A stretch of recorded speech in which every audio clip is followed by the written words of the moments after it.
Assalamualaikum warahmatullahi wabarakatuh. Halo, para penjelajah waktu. Video yang akan kalian saksikan adalah sebuah interpretasi sejarah dan literasi kreatif. Cerita ini kami susun dari berbagai sumber dan tafsir yang beredar, dengan beberapa bagian yang kami sederhanakan dan gambarkan ulang agar lebih menarik secara visual. Ingat ya, visual yang tampil, termasuk karakter dan lokasinya, merupakan ilustrasi sinematik, bukan representasi faktual sepenuhnya. Kami selalu berusaha menyajikan setiap kisah dengan rasa hormat dan keseimbangan akurasi sejarah. Tentu, sebagai manusia kami tak luput dari keterbatasan, dan hanya Allah Subhanahu wa Ta'ala yang Maha mengetahui kebenaran yang sesungguhnya. Jika kamu menikmati perjalanan kita hari ini, jangan lupa untuk subscribe channel Harta Tahta Cerita dan aktifkan loncengnya. Dengan begitu, kamu tidak akan ketinggalan video-video terbaru penuh makna dari kami. Terima kasih sudah menonton.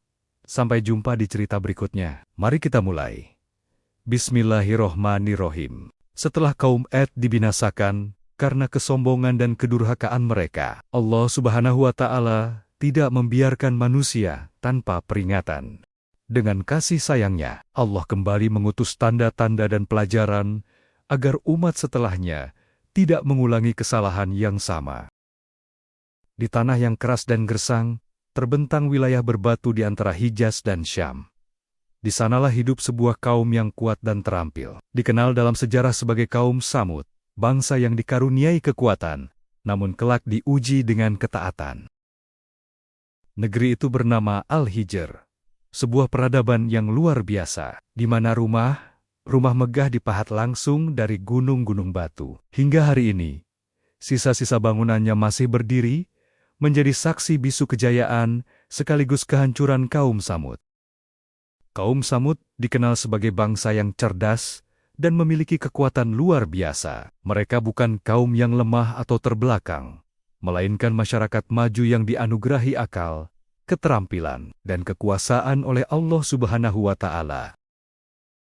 Berbeda dari kebanyakan manusia, kaum Tsamud tidak membangun rumah dari tanah atau kayu. Dengan keahlian yang luar biasa, mereka memahat gunung-gunung besar, mengubah batu keras menjadi istana megah, rumah kokoh, dan tempat perlindungan yang aman. Dinding-dinding batu yang mereka pahat berdiri kokoh dan menjulang tinggi. Keindahannya memukau, seolah-olah menantang perjalanan waktu dan segala bencana. Namun di balik kemegahan itu, tersimpan ujian keimanan yang besar.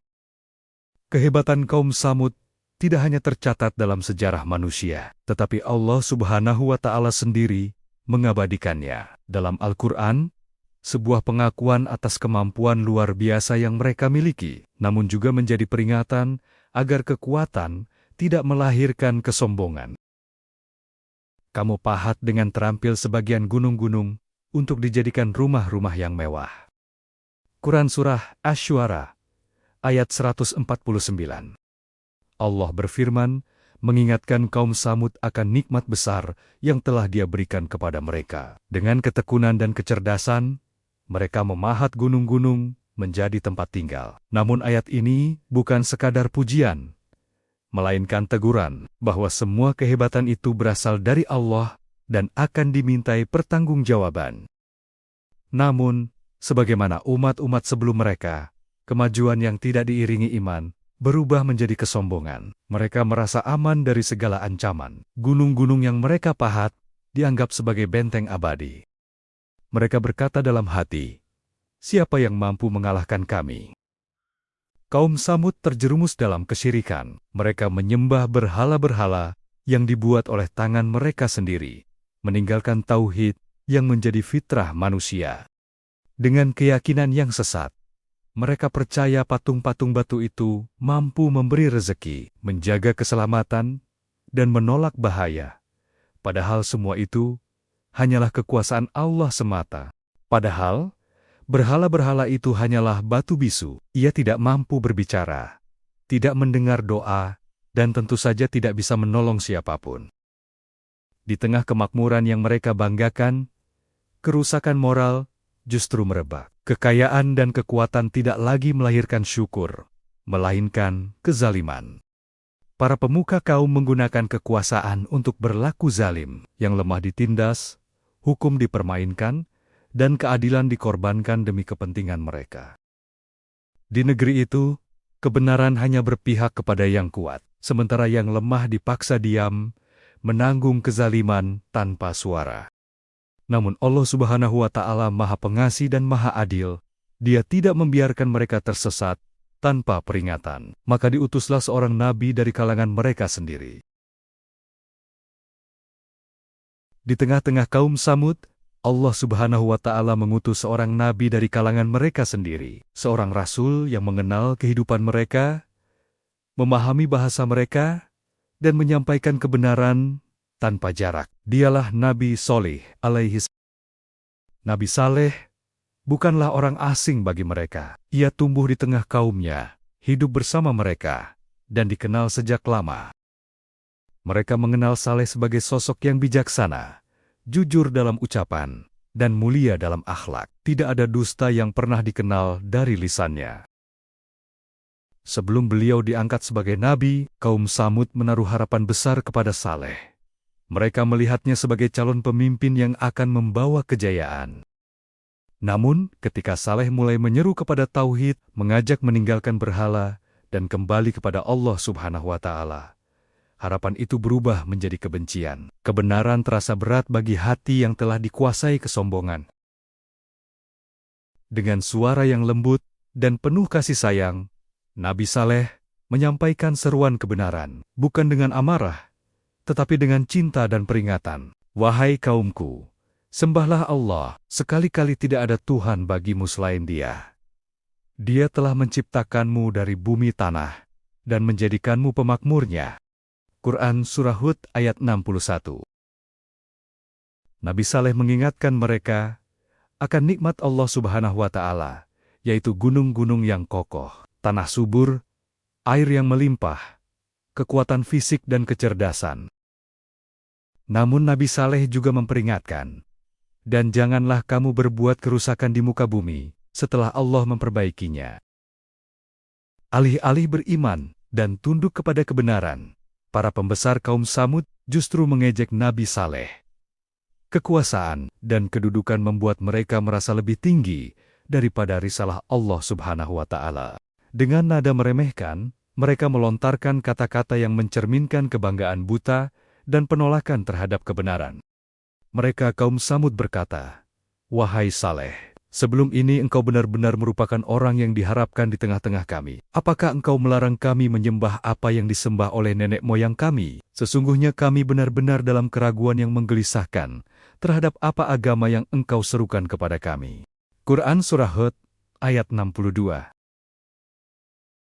Bagi mereka, tradisi leluhur lebih berharga daripada kebenaran. Apa yang diwariskan nenek moyang dijadikan alasan untuk menolak petunjuk Allah Subhanahu wa Ta'ala. Kesombongan telah menutup hati mereka. Mata mereka melihat, telinga mereka mendengar, namun hati mereka enggan menerima kebenaran. Dakwah Nabi Saleh dianggap sebagai ancaman, bukan terhadap agama mereka semata, tetapi terhadap kekuasaan dan kebiasaan lama yang telah lama menguntungkan para pembesar kaum. Karena kerasnya penolakan dan tebalnya kesombongan, kaum Samud tidak lagi sekadar menolak. Mereka menantang Nabi Saleh, seolah-olah ingin membuktikan bahwa kebenaran dapat dikalahkan. Dengan nada mengejek dan penuh kesombongan, mereka melontarkan tantangan yang lahir bukan dari keimanan, melainkan dari keinginan menjatuhkan. Mereka berkata, "Jika engkau benar-benar nabi, keluarkanlah bagi kami seekor unta betina dari batu ini." Sebuah permintaan mustahil, bukan untuk beriman, tetapi untuk mempermalukan. Namun dengan izin Allah Subhanahu wa Ta'ala, sesuatu yang tak pernah mereka bayangkan pun terjadi. Tantangan itu berubah menjadi bukti kebenaran. Dari batu gunung yang keras itu, keluarlah seekor unta betina, hidup, besar, sehat, dan sempurna. Sebuah mukjizat nyata yang tak dapat disangkal oleh mata manusia. Kaum Samud terdiam, lidah mereka keluh, dan keangkuhan mereka runtuh, setidaknya untuk sesaat. Mata mereka menyaksikan kebenaran yang nyata, namun hati mereka tetap membangkang. Mukjizat tidak bermanfaat bagi hati yang tertutup kesombongan. Setelah mukjizat itu, Nabi Saleh menyampaikan peringatan yang jelas dan tegas, agar mereka tidak melampaui batas. Wahai kaumku, inilah unta betina dari Allah, sebagai mukjizat untukmu. Oleh karena itu, biarkanlah dia makan di bumi Allah, dan janganlah kamu mengganggunya dengan gangguan apapun yang akan menyebabkan kamu segera ditimpa azab. Quran Surah Hud ayat 64. Allah Subhanahu wa Ta'ala menjadikan unta itu sebagai ujian keimanan. Air di negeri Samud dibagi secara adil, yaitu 1 hari untuk unta, dan 1 hari lagi untuk kaum Samud. Anehnya, pada hari unta minum, air habis diminum olehnya, namun Allah Subhanahu wa Ta'ala menggantinya dengan susu yang melimpah, cukup untuk seluruh kaum. Namun kesombongan kembali berbicara. Mereka merasa dirugikan oleh perintah Allah Subhanahu wa Ta'ala, seolah-olah aturan itu membatasi kebebasan mereka. Di antara mereka, ada 9 orang pembuat kerusakan yang merencanakan kejahatan. Mereka menghasut kaum Samud agar membunuh unta tersebut. Akhirnya, dengan penuh keberanian palsu dan kesombongan, unta betina itu disembelih. Allah Subhanahu wa Ta'ala menggambarkan puncak pembangkangan kaum Samud. Mereka tidak hanya melanggar larangan, tetapi menyembelih unta betina itu dengan penuh keangkuhan, sebuah penentangan terbuka terhadap perintah Tuhan mereka. Melihat pembangkangan yang telah melampaui batas, Nabi Saleh alaihissalam berbicara dengan suara penuh kesedihan, bukan amarah yang keluar dari lisannya, melainkan duka atas kehancuran yang akan menimpa kaumnya. Bersukarialah kamu semua di rumahmu selama 3 hari. Itu adalah janji yang tidak dapat didustakan. Quran Surah Hud ayat 65. Nabi Saleh menyampaikan peringatan terakhir. 3 hari diberikan sebagai penangguhan, bukan untuk berfoya-foya, melainkan kesempatan terakhir untuk sadar, sebuah janji yang pasti tak dapat didustakan.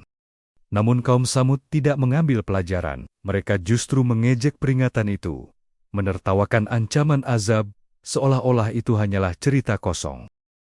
Mereka merasa aman di balik gunung-gunung batu yang telah mereka pahat. Benteng yang mereka banggakan kembali menipu hati mereka, padahal tidak ada satupun yang mampu melindungi dari azab Allah Subhanahu wa Ta'ala. Setelah 3 hari berlalu, datanglah azab Allah Subhanahu wa Ta'ala yang dahsyat. Suara teriakan keras dari langit mengguncang bumi. Gempa hebat meluluh lantahkan negeri Samud. Suara yang menggelegar juga menimpa orang-orang zalim itu, sehingga mereka mati bergelimpangan di rumah-rumah mereka. Quran Surah Hud ayat 67. Adapun Nabi Saleh alaihissalam dan orang-orang beriman diselamatkan Allah Subhanahu wa Ta'ala. Ketika keputusan kami datang, kami menyelamatkan Saleh dan orang-orang yang beriman bersamanya berkat rahmat dari kami, serta kami menyelamatkannya juga dari kehinaan hari itu. Sesungguhnya Tuhanmu, Dialah yang maha kuat lagi maha perkasa. Quran Surah Hud ayat 66. Kisah kaum Samud adalah peringatan keras bagi seluruh umat manusia tentang kemajuan tanpa iman adalah kehancuran. Mukjizat tidak akan menyelamatkan hati yang sombong. Melanggar perintah Allah Subhanahu wa Ta'ala, meski tampak kecil, berujung bencana. Allah Maha Penyantun, tetapi azabnya sangatlah pedih bagi yang durhaka. Tidakkah mereka bepergian di bumi lalu melihat bagaimana kesudahan orang-orang sebelum mereka yang mendustakan Rasul? Orang-orang itu lebih kuat dari mereka sendiri, dan mereka telah mengolah bumi, tanah serta memakmurkannya melebihi apa yang telah mereka makmurkan. Para Rasul telah datang kepada mereka dengan membawa bukti-bukti yang jelas. Allah sama sekali tidak menzalimi mereka, tetapi merekalah yang menzalimi dirinya sendiri. Quran Surah Ar-Rum ayat 9. Hari ini, reruntuhan Al-Hijr masih berdiri sebagai saksi bisu. Gunung-gunung itu seakan berkata, disinilah pernah hidup kaum yang merasa paling kuat, namun binasa, karena membangkang kepada Allah Subhanahu wa Ta'ala.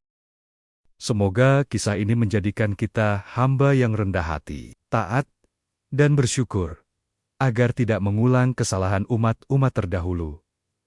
Terima kasih telah menonton video ini. Wassalamualaikum warahmatullahi wabarakatuh.